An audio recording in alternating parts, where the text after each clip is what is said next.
Happy Sunday, everyone. Welcome back to Our Issues Birmingham. This is our first visit back in the studio since pre-COVID, and I am delighted to be here with my special guest, Birmingham Police Chief Scott Thurmond. Welcome to our show, Scott. Thank you. Thank you for having me. I am, of course, being overwhelmed with complimentary remarks about you from every law enforcement person I know. That you have this position and are working towards improving the Birmingham Police Department. Not that it was horrible, but there were some issues, and we all know about that. But why don't you start by telling us a little bit about where you came from and how you got to the spot you're currently in. So I began my career with the Birmingham Police Department in 1998. So I've been there a little over 23 years. Rose through the ranks, worked as a detective, patrol officer, field training officer, training new officers when they came out from the police academy. Made sergeant, went to the West Precinct as an overnight sergeant, and then went back to the homicide unit for about 5 years as a supervisor there. Then made lieutenant, went to the South Precinct as the day shift commander. And from there went back to homicide for another 4 years as the commander of the homicide unit, and was promoted to captain and went to West Precinct as the commander of the West Precinct, and then spent about the last year as the executive assistant to the Investigative Bureau Deputy Chief. And right before this assignment was, had just gone back to West Precinct for about 3 or 4 weeks before this opportunity was presented to me. Is it something you sought out, or were you sought out? I was sought out. So being a police chief was never in my dreams, I guess, or my goals of things to do within law enforcement. It just one of those things that kind of happened. I'm very honored that Mayor Woodfin has selected me for this position. It's an absolute honor.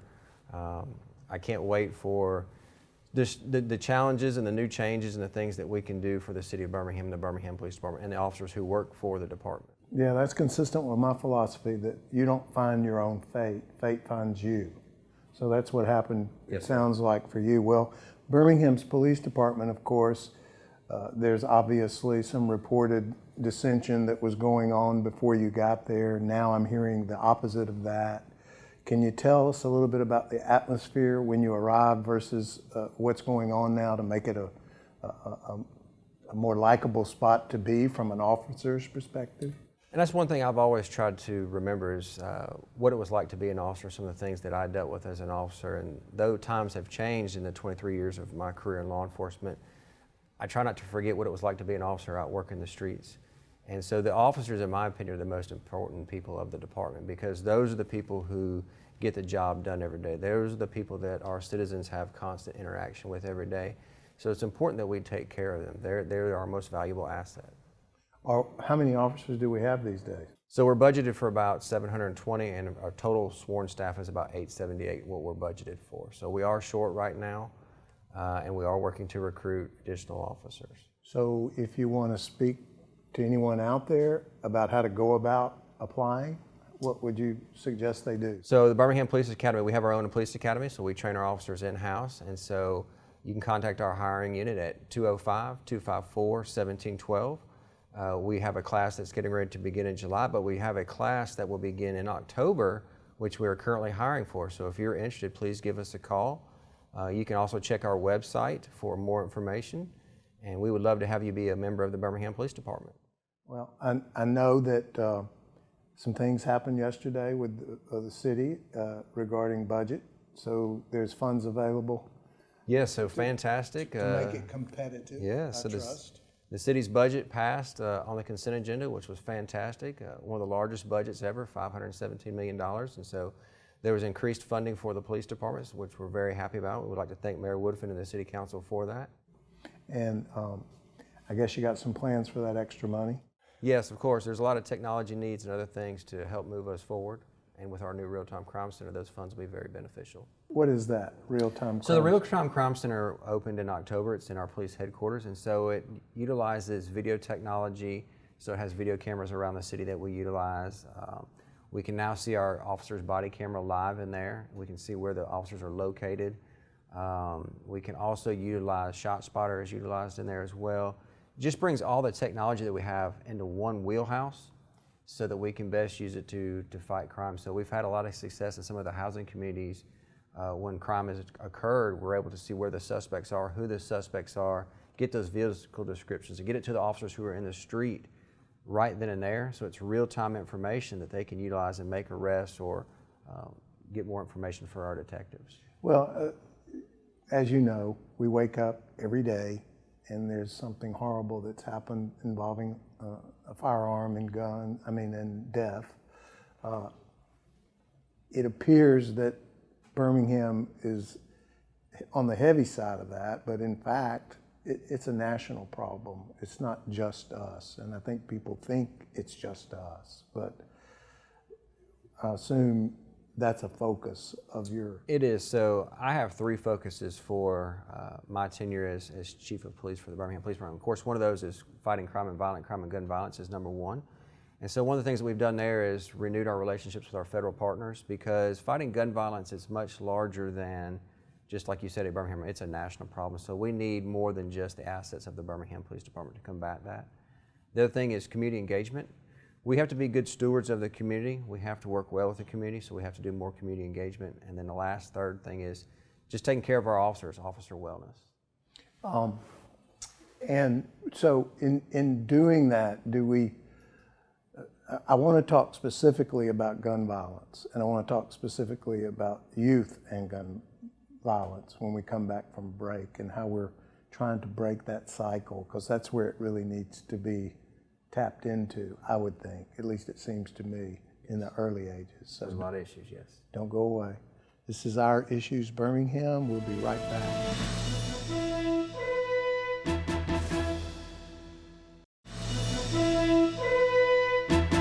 Welcome back to Our Issues Birmingham. We're talking with Birmingham's Police Chief, Scott Thurmond. And as we went to break, we were talking about something near and dear to everyone's heart, and that is what's going on with gun violence, particularly as it relates to the youth in Birmingham. I was talking with Chief Thurmond on break about COVID and its impact on things. What are we trying to do to get to the root of the problem there? So we have to have programs for our youth to be involved in. And so we had a summit back in early February, and we had several youth there to speak with us, just for them to tell us what their issues were. And some of it was just having programs for them to be involved in. So pre-COVID, we had the police athletic team. We had some programs with the Housing Authority. We had our Police Explorers program. And so we have to have interaction with our youth. And we also have to have programs and things for them to be involved in. There's athletic activities, there's other activities, to give them something other to do than to be involved in the streets. Yeah. Are they responsive? Yes. Yes. We've just got to ramp those programs back up as we're coming out of COVID. And that's one thing that we're working on now. When you say working on, do you get into the neighborhood associations and begin there, or do you get into the schools first? So the schools, we already have school resource officers in a number of our schools. We'd like to expand that. Right now they're just in the high schools just because of some of our staffing numbers, but we'd like to be in the middle schools and also into our elementary schools. We need to get the children early and before they can get into with the wrong crowd or the wrong activities. And so we can have that impact by having that relationship. And it's one thing that Mayor Woodford and I talked about. Though I wear this uniform and this badge every day, I'm just a regular person like everyone else.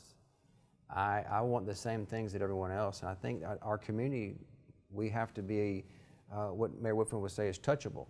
We're just regular people. We want the same things as everyone else, so we have to bridge that gap that we're not untouchable, special people. We're just part of the community that wants the same thing as the community. We want to be good stewards with the community. And in that vein, not to be looked at as the enemy, Correct. Which I think there is a certain criminal element that view law enforcement as the man, the enemy. You want to try to close that gap. Right. And it's never going to close completely. No. You know, there is good guys versus bad guys, and so the police wants to be the good guys, and we want to make the community safe. We don't want the bullies out there making the neighborhoods unsafe and unsavory to be in, and so we want people to be able to relax on their front porch if they want to. We want them to rest in peace and not have to hear gunshots and things of that nature. And that's a big issue for us that we're working on right now. It didn't get this way overnight. It's not going to get fixed overnight, but I can assure you that we're working very hard to fix that. Do we have involvement with our, Birmingham being the product, or Jefferson County being the product of 34 or 5 different municipalities does not help things, I wouldn't think. However, is there cooperation amongst agencies? Because you can't just isolate it to the city limits of Birmingham and solve the problem, I don't think. No. So our criminals are very mobile. They travel throughout the area, the metro area. So we do work well with our other state and local partners and our federal partners as well. And so we're all chasing the same people. So we have to work together, because we kind of have a saying, as how crime goes in Birmingham is how it will go in the metro area.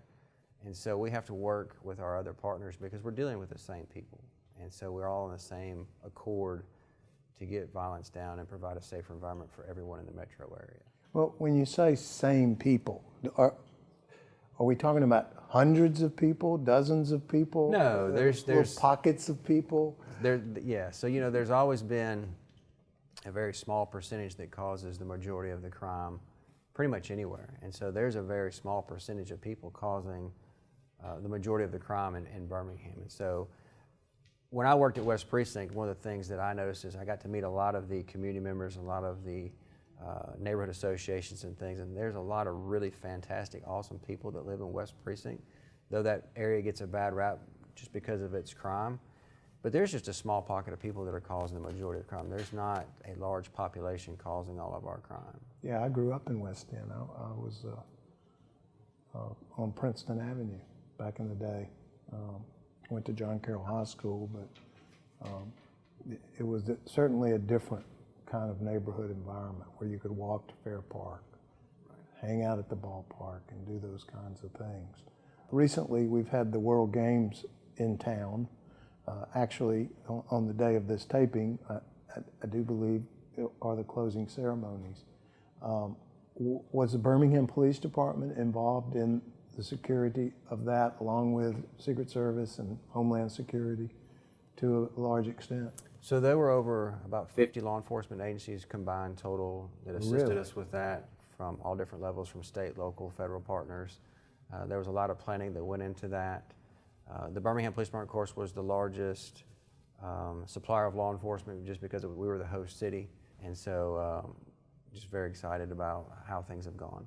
I know you talked about the west side of town. There's also concerns about the east side of town. But there's also concerns about downtown. So how do we address all of that, and do we have the manpower to do that? And the spot shotters always troubled me, because we're getting that information, seems to me, after it's happened.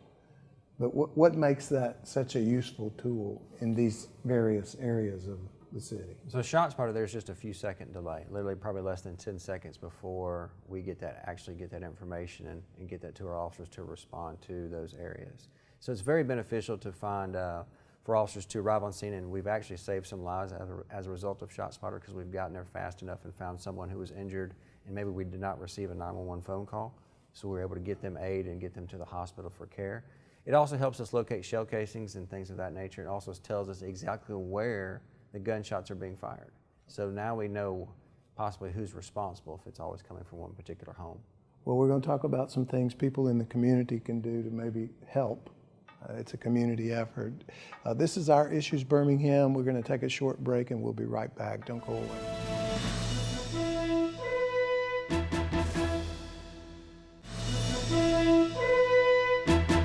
Welcome back to Our Issues Birmingham. Right before break, I was asking Chief Thurmond if there were some things that we as citizens could do to help without getting ourselves in harm's way to help you. How can we help you help the situation? So there's several ways, calling us and giving us the information. And sometimes when you call, if you don't want an officer to come to your home, tell the call taker simply that. Just give them the information that you have, but tell them you do not wish for an officer to come to your residence. Also, if you have information about crime, there's always Crime Stoppers, which is 205-254-7777. And you can remain anonymous and also get a reward for your information. And so those are valuable ways to help us. I read sometimes on AL.com that I was started to say the newspaper, but that doesn't exist anymore, and I miss it. I just like the paper. That witnesses that are around, especially a violent crime scene, are reluctant to come forward out of fear of retaliation. Are you seeing that? Are you putting some safeguards in place? I know the court system is built to require witnesses to testify to what they saw and heard so that the person charged has a right to confront those witnesses. But is there a way to give those people some comfort level in coming forward to provide information? So there is. So we've worked with some of our other law enforcement partners and things to try and get some things in place to help those witnesses. What the community has to realize is that it takes witnesses and people, the community has to band together to work to help us eradicate crime. The police can't be at every street corner, at every home all the time. So we need the community to help us. We do realize there are some issues with that, but we need those partners to help us to give us the information. Many of our homicides and things, we usually know who some of the suspects are, but we don't have a witness willing to come forward and testify. And so it's very troubling. You know, I spent about 9 years in homicide total in my career. It's very troubling when we can't get that information and you just have that case and you want to give that victim's family some closure, but you can't because you don't have that one piece you need to take the case before the courts. Yeah, because people don't understand, the courts move awfully slow, and particularly as of late, we've lost the judgeship. And so, I'm talking about the criminal courts. Right. So they're going to move even slower. And I assume you work closely with the district attorney's office in Birmingham. We do. Birmingham and the Bessemer Cutoff, we work very closely with both of them. Is somebody taking care of Fairfield? I always worry about. So that's in the Bessemer Cutoff, that's Sheriff's Department and Fairfield handle that area, yes. Yeah. And do you work close with Sheriff Petway? We do. We have a good relationship. We've worked together some already and have many plans for the future. What do you think about your jail? I know what I think about it. I think we need to get out of the jail business myself. Well, we're looking at some options with that. So, you know, it would be a big lift off of my shoulders and for me not to have to worry about the Birmingham City Jail anymore, and maybe possibly have a central jail to take everyone to would be a better option for us. That's one of those downsides to having a community that's split up into 34 different municipalities. You lose some efficiency in just the bureaucratic nature of the beast, not to mention the expense of housing, feeding. God forbid they have a toothache or something rupture. Those are expenses. So you would be in favor of maybe getting a centralized location for a jail. Most definitely. We'd still have to deal with transportation in terms of those that were there that couldn't make bond and had to get to court. But so we have to transport our inmates already somewhat, so that's not that big of a challenge. The bigger challenge is identifying a location for a central jail and getting those things off the ground. And getting a community that is okay with accepting it. Right, so by law, the Sheriff's Department has to have a jail by Alabama state law. The municipalities necessarily do not have to, though most of them in the state of Alabama do. It's just a matter of how large their facility is. And so we have a rather large facility, but we don't house but probably 50 to 60 inmates a month right now currently. And you have a 400 capacity. Yes, that's correct. Yeah. So when I began my career, we had a full capacity jail. Really? Yes, and so just some of that's the change in programs, things that are offered now to help people get out of jail, help people advance their life, whether it be they need some education, you know, maybe help getting their GED, help getting their driver's license, just other programs rather than just keeping people locked up all the time for some of these really simple minor offenses. Yeah, I think that's how the Brookside thing broke. I think Mr. Archibald, who's a frequent guest with us, was doing a piece on the criminalization of poverty. So you have a lot of people in jail that are not violent. They just don't have any money. Right. And they can't make bond or they can't pay their fines. And so Birmingham Municipal Court, and Judge Sparks is a dear friend of mine, is like on the leading edge of what I referred to when I was judge in Vestavia as therapeutic jurisprudence. Yes. Because not everybody is Charles Manson. Not everybody is Ted Bundy. So the Birmingham Police Department, from what I'm hearing from you, is on board with diversion programs and alternatives to locking people up For a lot of in simple- certain situations. In certain situations, yes. So you're aware that all those programs. Oh, yes, sir. Do y'all meet? Yes, so Judge Sparks and we have a meeting with some other city staff members at least every other week. So we speak regularly about our issues, and then we contact each other if we have something come up along the way. For a while there was a hard time getting police officers to the courtroom. So as a criminal defense lawyer, one of the most hated professions next to used car salesman,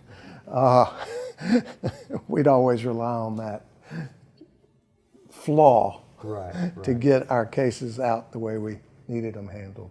Thanks for being with us today. You've been a great guest. I'm so happy to see you with all that sparkle. The star I'm a big fan of the star, so they look good on you. Thanks for being with us. Well, thank you very much for having me. I enjoyed it. This is Our Issues Birmingham. Thanks for being with us this week. We'll see you next week. Have a nice day.